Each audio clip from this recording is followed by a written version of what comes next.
नमस्कार दोस्तों, हमारे इस YouTube चैनल पीपीसी लर्निंग में आप सभी का स्वागत है।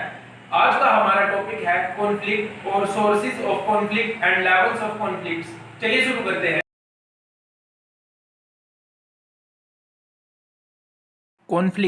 कॉन्फ्लिक्ट को हम सिंपली डिफाइन कर सकते हैं कि conflict is defined as opposition और डिस्प्यूट बिटवीन पर्सन्स, ग्रुप्स और आइडियाज। और हम इसकी एक और डेफिनेशन दे सकते हैं, conflict is the appearance of difference of opinions of interests.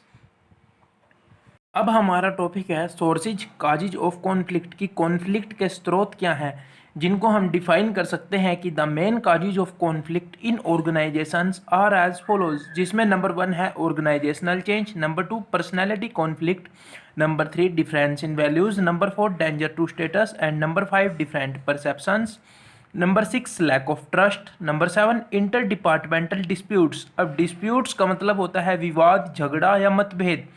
Number 8 job related issues, number 9 other agendas.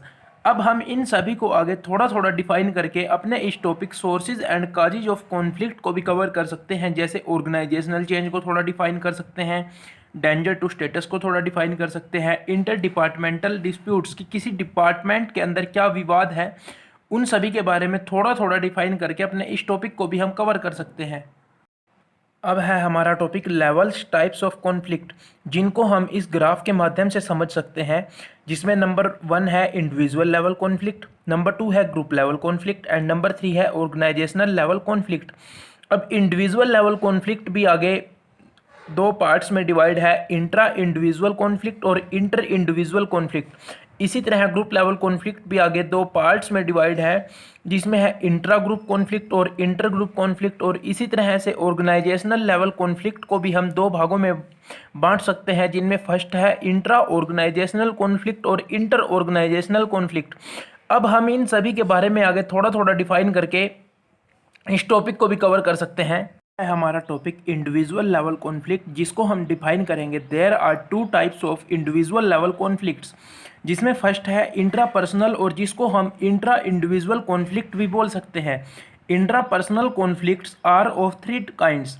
ये जो इंट्रा पर्सनल कॉन्फ्लिक्ट हैं, यह भी 3 तरह की होती हैं, जिसमें फर्स्ट है conflict originating from frustration, second conflict originating from goals और number 3 conflict originating from role.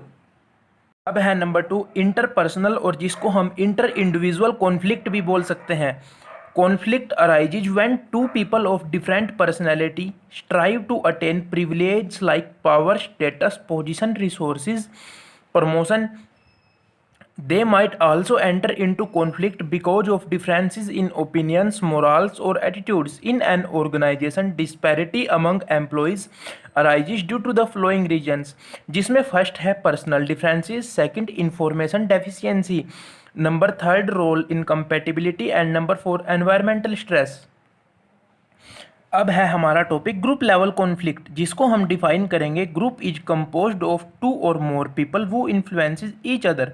कि जो ग्रुप होता है वह 2 या 2 से अधिक व्यक्तियों का समूह होता है जो एक दूसरे से प्रभावित होते हैं। Groups are found in every organisation and have the tendency to affect the behaviour of its members. Conflict often arises among the group members और इवन बिटवीन डिफरेंट ग्रुप्स। की जो कॉन्फ्लिक्ट होती है वो ग्रुप के मेंबर्स में तो arise हो ही सकती है या पैदा हो ही सकती है, लेकिन साथ साथ वह अलग अलग ग्रुप्स में भी कॉन्फ्लिक्ट हो सकती है। Various types of conflicts occurring at group level are as follows.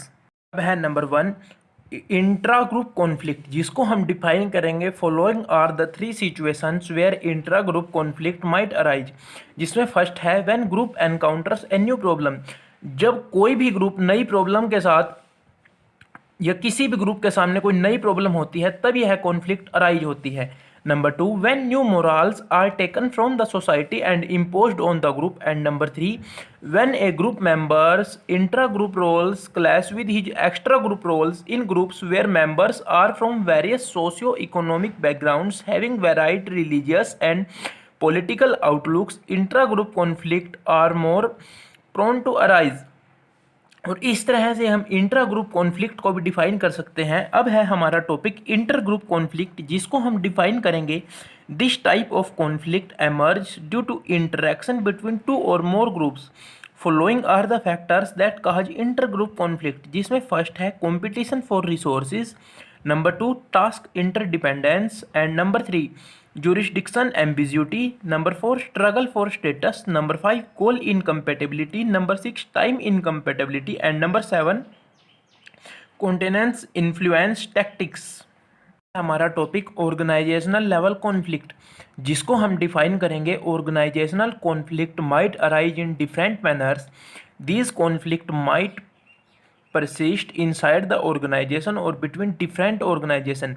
ये जो ऑर्गेनाइजेशनल लेवल कॉन्फ्लिक्ट होती है, ये किसी ऑर्गेनाइजेशन के अंदर भी पैदा हो सकती है और किन्हीं अलग अलग ऑर्गेनाइजेशन के बीच भी पैदा हो सकती है। Conflicts that emerge at organisational level are of two kinds. Number 1 intra organisational conflict, जिसमें आगे दो पार्ट्स हैं, हॉरिजॉन्टल कॉन्फ्लिक्ट और वर्टिकल कॉन्फ्लिक्ट। और सेकंड है इंटर ऑर्गेनाइजेशनल कॉन्फ्लिक्ट, जिसको हम डिफाइन करेंगे when organization interacts with each other, conflict arises between them. Such interaction mightly not necessarily end up in conflict. Inter-organizational conflict comprises of first, conflict among organizations with similar goals, conflict among government organizations and agencies, conflict among corporate office and production units. और इस तरह से हम inter organisational conflict को define कर सकते हैं कि जब दो ऑर्गेनाइजेशंस आपस में एक दूसरे के साथ इंटरेक्ट होती हैं, तब कई बार ऐसा होता है कि उनके बीच में कॉन्फ्लिक्ट्स पैदा हो जाती हैं। और ये जो इंटर ऑर्गेनाइजेशनल कॉन्फ्लिक्ट है, इसके जो कारण हैं वो हैं इस प्रकार कि ये उन ऑर्गेनाइजेशंस के बीच पैदा होती है ज़्यादातर जिनका सेम गोल होता है। जैसे हम इस पॉइंट को डिफाइन कर सकते हैं, conflict among organisations with similar goals, कि यह जो कॉन्फ्लिक्ट है यह वह उन ऑर्गेनाइजेशंस के बीच पैदा होगी या उत्पन्न होगी जिनका सिमिलर गोल होता है। और इस तरह से हम इस टॉपिक को कवर करते हैं। वीडियो को पूरा देखने के लिए आप सभी का धन्यवाद। अगर आपको वीडियो अच्छी लगी हो तो प्लीज़ वीडियो को लाइक कीजिए, शेयर कीजिए और चैनल को सब्सक्राइब कर दीजिए। Thank you.